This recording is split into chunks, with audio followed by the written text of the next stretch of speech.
Where's Waldo for film nerds? But like the Maltese Falcon was sitting there on the counter, Yes. and that's an easy one, right? Yeah.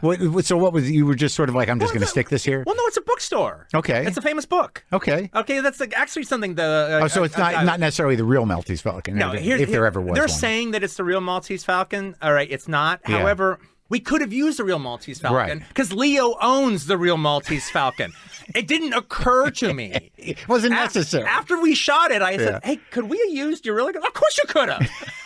I go, that would have been fucking awesome. But instead, we just bought like a replica. That would have been more authentic to the store than they would have the real Maltese Falcon. Right. Arthur's bookstore would have not had the real Maltese Falcon. Does the real one have the marks on it from Sidney Greenstreet? No, I think they threw that one away. But the real one, the real one's not totally black. The real one, because it was made for black and white film. Oh, the real one has a reddish tone to it.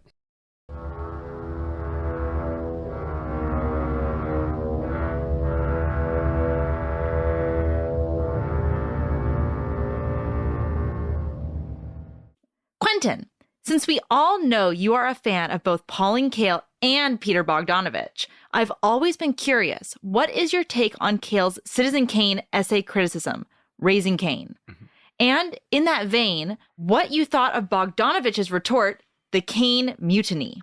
Whose side are you on? Obviously, we know it's good. I don't think you can be on both, all right? Well, at least not as far as where her piece is coming from and where his piece was coming from.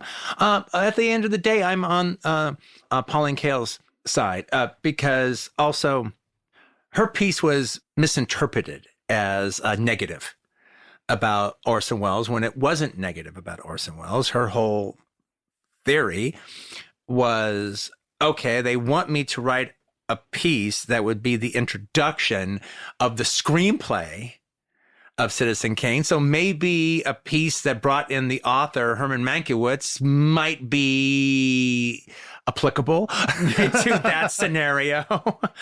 And the fact, and the thing about it is, it's a really wonderful film piece because, it also functions, what she was very good at doing. It also functions as a bit of a short story.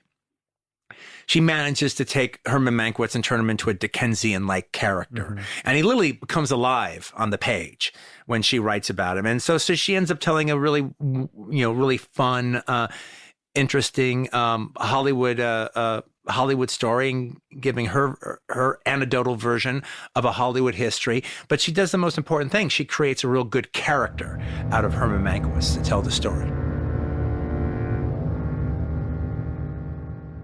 Like, I really like Blonde Comet. There's not a whole lot to say about the movie, but it's a lot of fun. All right, it's a lot of fun. It's a fun little race car movie. It's almost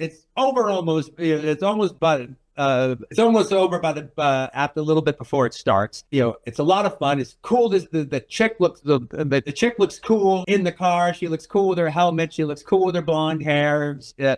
She's a neat character. You're really into her. You like the reason why she's doing it. But there's a funny gag right at the beginning that just shows Bodine's neat comedy chop. So she's just been on a successful European racing run, and so you see footage from an Italian race, a real Italian race going on. It's obviously real footage from a real race at that time. And then it cuts to this really comedy guy, all right, announcer announcing the race in Italian, and they do it in Italian without subtitles, and it's very funny. All right, you can kind of figure out what he's saying.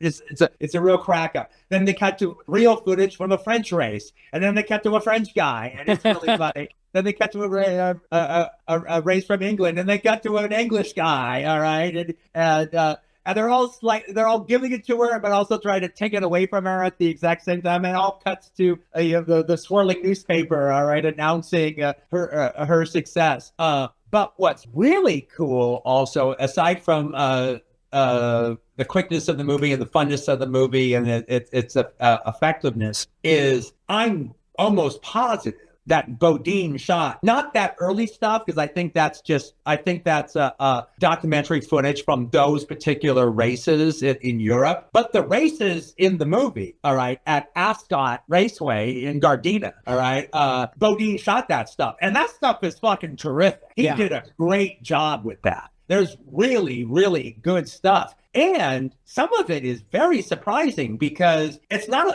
that all of it isn't process shots. Yeah, and that's ridiculously rare. To see them actually on the racetrack and actually see cars behind them, real cars behind them, and to see them go as fast, like, wow, well, that's a horse of a different color. And so some of that stuff is just really, really fun. And I love Ascot. Growing up in California, I love Ascot, and I love that commercial. Ascot and Gardena, with the San Diego Freeway meets the Harbor Freeway. Ascot and Gardena, be there.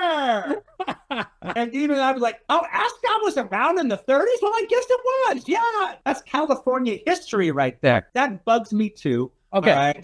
And it is it happens quite a bit in movies where, you know, the lady is a great psychiatrist, or the lady is a great doctor, or the lady is great at some masculine profession at some point. All right. It will often happen. All right. That it's disavowed in some way. And I think it's just the thing of its time. Until that moment, though, I thought they did their best to make it work. I mean, even the rival racer, the rival male racer that they start having feelings for each other. At first, he's just a prick. Totally. Right? But even when he's being a prick, he's just saying, well, a woman shouldn't do this because, like, you can get fucking killed. This is dangerous business. This is dangerous business. And this is not a place for a woman in this type of dangerous business. I mean, that's where he's coming. And then when they start having